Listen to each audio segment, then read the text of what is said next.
Hello friends, आज सबक number 20 Helen Keller देखने जा रहे हैं हम। शुरू करते हैं। इसमें पहली बात बताई गई है कि बाग की इस तस्वीर में एक लड़की गुलाब के पौधों के पास खड़ी शाख पर लगे हुए गुलाब को पकड़कर सूंघ रही है। पास के दरख्त पर कुछ परिंदे चहचहा रहे हैं। इस मंजर को देखकर चंद सवाल पैदा होते हैं। क्या फूल को देखे बगैर लड़की पौधे के पास आई होगी? गुलाब के पौधे में फूलों के साथ कांटे भी लगे हैं। फूल को अपने से करीब लाते हुए क्या यह मुमकिन नहीं कि कोई कांटा इस बच्ची को चुभ गया हो? जिस्म का कौन सा अज़ू फूल की महक महसूस करता है? दरख्त पर जो परिंदे चहचहा रहे हैं, क्या फूल सूंघती हुई लड़की इनकी आवाज़ भी सुन रही है? इन सवालों के जवाब हमें अपने हवासे खमसा की तरफ मुतवज्जा करते हैं, यानी देखना, छूना, सूंघना, चखना और सुनना। ये सब हवासे खमसा है। इनके बगैर आम इंसान की ज़िंदगी बेहिस और बेमज़ा होकर रह जाती है। ज़ैल में एक ऐसी खातून की ज़िंदगी पर रोशनी डाली गई है जिसने बाज़ हवास से महरूम होने के बावजूद भी हिम्मत नहीं हारी और किसी रुकावट को अपनी तरक्की में हायल नहीं होने दिया। देखते हैं नीचे। केट और आर्थर एक प्यारी सी बच्ची के माँ बाप थे। इन्हें अपनी बेटी से बहुत मोहब्बत थी।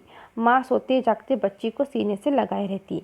बच्ची जब तकरीबन 2 साल की हुई तो अचानक बीमार हो गई। माँ बाप ने बच्ची के इलाज के लिए बड़ी दौड़ धूप की। जब लड़की सेहत याब हुई तो एक दिन नहलाते हुए माँ ने देखा कि आंखों पर से पानी बहने के बावजूद भी बच्ची आंखें बंद नहीं करती और लोरी गाने या किसी चीज़ के बजाने पर भी वह आवाज़ की तरफ मुतवज्जा नहीं होती। अब तो माँ बाप दोनों परेशान हो गए। बच्ची को फिर डॉक्टरों को बताया गया। डॉक्टरों ने इस लड़की के अंधी और बहरी होने का ऐलान कर दिया और कहा कि शायद बड़ी होकर ये गूंगी भी हो जाए। बचपन ही से अंधी, गूंगी और बहरी ये लड़की हेलन केलर थी। हेलन केलर हम शुमाली अमेरिका के शहर टस्कम्बिया में 27 जून सन 1880 को पैदा हुई।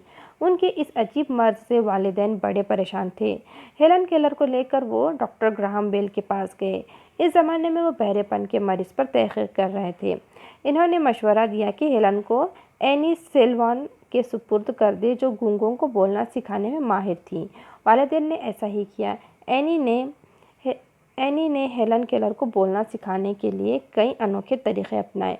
वह हेलन के एक हाथ पर ठंडा पानी टपकाती और दूसरी हथेली पर लफ्ज़ पे, अलिफ, नून, ई लिखती। ये अमली मश्क मुतवातर की गई। हेलन लमसी क़ुव्वत से समझने लगी कि हथेली पर जो शय टपक रही है इसे पानी कहते हैं। सिखाने के इस तरीक़े से हेलन ने एक दिन में 30 अल्फाज याद कर लिए। इन तरीक़ों से 6 माह की क़लील मुद्दत में हेलन ने 625 अल्फाज सीख लिए। हेलन जब 10 बरस की हुई तो इन्हें अंधों के पढ़ने के तरीक़े यानी ब्रेल हरूफ पर महारत हासिल हो चुकी थी और किसी हद तक बोलना भी सीख लिया था। 24 वर्ष की उम्र में वो अमेरिका की पहली अंधी और बहरी ग्रेजुएट खातून थी जिन्होंने इम्तियाज़ी नंबरात के साथ BA की सनद हासिल की। हेलन ने बड़ी मेहनत और मशक्क़त के साथ अपनी तमाम माज़ूरियों पर फ़तह हासिल की और दुनिया की तारीख़ में एक मुमताज़ और गैर मामूली औरत बन गई। हेलन की तरक्की और आलमी शोहरत में इनकी उस्तानी का बड़ा हाथ है।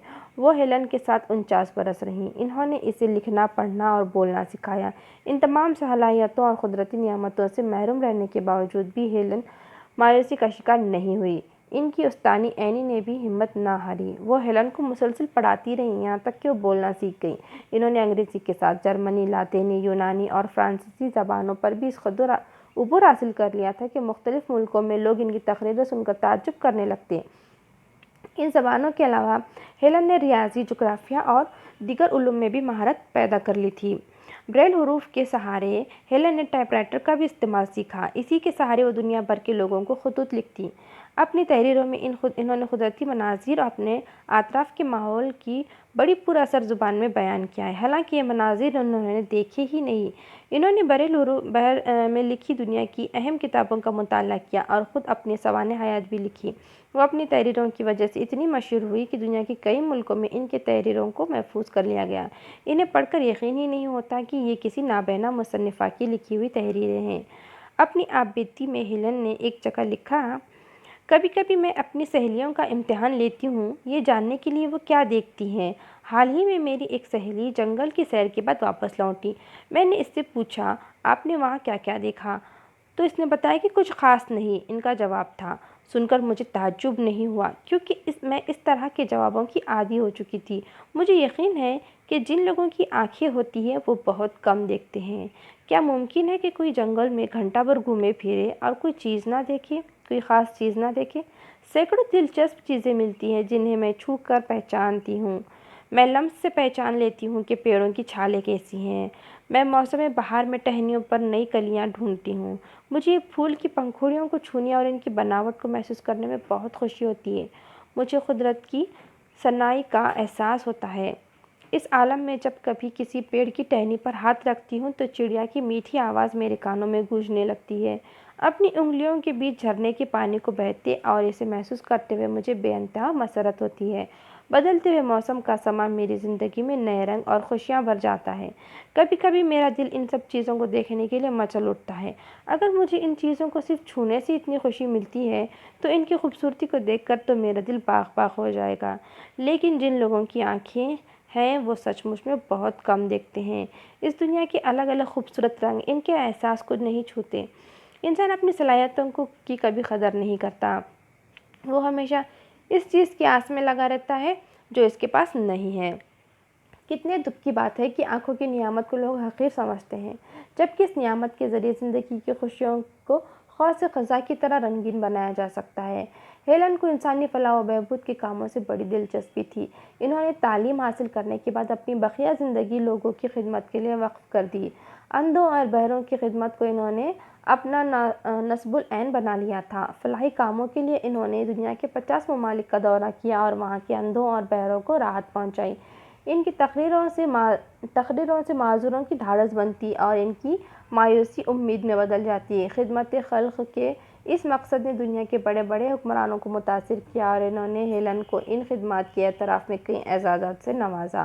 انہیں امن کے نوبل انعام سے بھی سرفراز کیا گیا۔ اس انعام کو لینے کے لیے جب وہ گئیں تو ان سے 3 سوال کیا گیا کہ زندگی میں آپ کو سب سے زیادہ متاثر کرنے والی شخصیت کون ہے؟ ہیلن نے اپنی استانی کا نام بڑی عزت اور احترام سے لیا۔ استاد اور شاگرد کی یہ جوڑی ساری دنیا میں بے مثال ہے اور جہاں ہیلن کا نام لیا جاتا ہے وہاں اینی سلیوان کا بھی نام یاد کیا جاتا ہے۔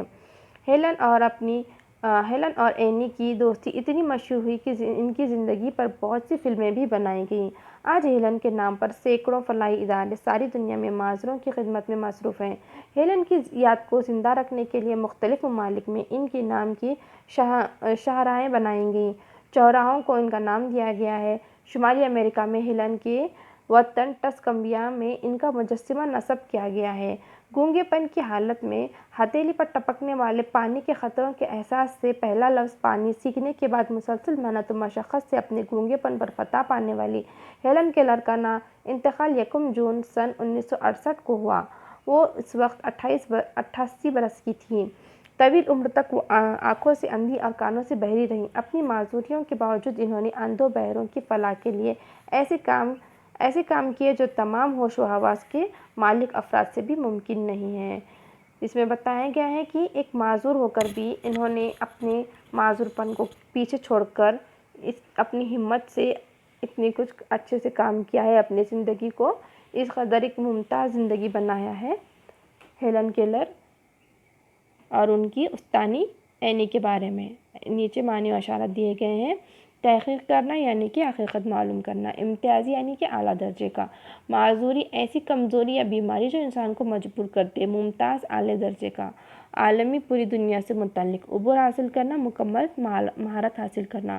سوانح حیات یعنی ایسی کتاب جس میں کسی کی زندگی کے حالات بیان کیے گئے ہوں۔ لمس یعنی چھونا۔ صناعی یعنی بناوٹ، کاریگری۔ وقف کر دینا یعنی دوسروں کو فائدے کے لیے کوئی چیز دے دینا۔ نصب العین، مقصد۔ نیا ٹاپک ہم نیکسٹ ویڈیو میں دیکھیں گے۔ ویڈیو دیکھنے کے لیے آپ کا بہت بہت شکریہ۔